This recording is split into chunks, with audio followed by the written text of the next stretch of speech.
বলিউডের প্লেবয় রণবীর কাপুর হঠাৎ করে হয়ে গেলেন রামচন্দ্র। যে ছেলেটাকে আমরা একসময় অ্যানিমাল ছবিতে রক্তমাখা নগ্নের দৃশ্যে দেখেছি, তাকে কি সত্যি রাম হিসেবে কল্পনা করা যায়? রামায়ণের মতো একটা পবিত্র মহাকাব্য রামচরিত্রে রণবীর কাপুরের এই উপস্থিতি নিয়ে শুরু হয়ে গেছে ভয়ানক বিতর্ক। অনেকে বলছেন এটা হিন্দুদের অপমান, আবার অন্য একদল বলছেন সময় বদলেছে, অভিনয়টা আসল। তাহলে সত্যি কথা কি? চলো খোলাসা করা যাক এর রহস্যের। 2025 সালে জুলাই মাসে প্রকাশিত হলো নিতেশ তিওয়ারির নতুন প্রজেক্ট রামায়ণের ট্রেজার। টাইম স্কোয়ারে ঝুলসে উঠল এলইডি স্ক্রিনের চিরপরিচিত মুখ রণবীর কাপুর রামচন্দ্র রূপে। এবং এই ট্রেজার দেখে অনেক দর্শক অভিভূত হলেও অনেকে তীব্র প্রতিক্রিয়া দেখাতে শুরু করলেন। কিন্তু কেন?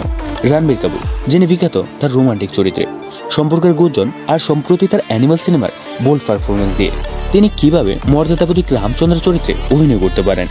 সোশ্যাল মিডিয়া ছড়িয়ে পড়ছে মিশ্র প্রতিক্রিয়া। অনেকে বলছেন একজন প্লেবয় হিরোকে রামচন্দ্র বানানো মানে হিন্দুদের সংস্কৃতির সঙ্গে মস্করা করা। আবার অন্যজন মন্তব্য করছেন যিনি আগে অশ্লীল চরিত্রের দৃশ্যে অভিনয় করেছেন তাকে কি আদর্শ রামচরিত্রে দেখা যায়? অ্যানিমাল সিনেমায় রণবীর কাপুরের চরিত্র ছিল হিংস্র, শরীর ভাষা ছিল আগ্রাসী, আর একাধিক দেশে সিগারেট, অ্যালকোহল এবং নগ্নতা ছিল ফুটেজে ভরা। অনেকে বলেছেন রামচরিত্র মানে আত্মসম্মান, শুদ্ধতা, নীতির প্রতীক। আর সেই চরিত্র যদি করেন এমন একজন যার আগে থেকে বিতর্ক ইমেজ রয়েছে, তাহলে দর্শকদের মনে প্রশ্ন ওঠাটা স্বাভাবিক। তবে শুধু নেতিবাচক দিকে তাকালে গল্পের সমাপ্তি হয় না। আবার অন্য একদল বলছেন রণবীর কাপুর একজন দক্ষ অভিনেতা, তার অভিনয় ক্ষমতা এতটাই শক্তিশালী যে তিনি যে কোনো চরিত্রে নিজেকে মানিয়ে নিতে পারেন।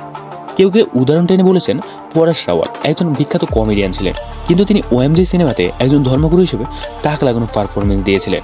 অমিতাভ বচ্চনও একসময় অ্যান্টি হিরো চরিত্রে অভিনয় করেছিলেন, পরে তিনি দাদাগিরির প্রতীক হয়ে উঠেছিলেন। তাহলে প্রশ্নটা দ্বারা আমরা কি একজন অভিনেতার অতীত দেখে তার ভবিষ্যৎ পারফরমেন্স বিচার করব?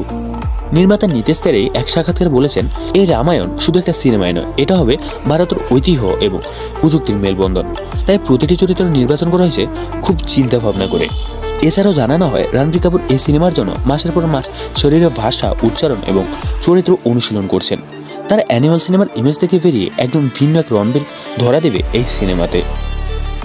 যদিও বিতর্ক চলছে, কিন্তু সত্যি কথা হলো সময় বলে দেবে রণবীর কাপুর রামচরিত্র হতে পারেন কিনা।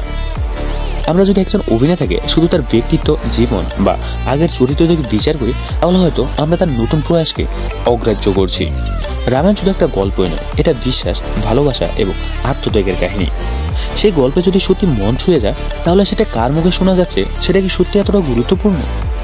আপনি কি মনে করেন, রণবীর কাপুর কি সত্যি রামচন্দ্র চরিত্রে মানানসই, কি এটা বলিউডের আরেকটা ভুল সিদ্ধান্ত?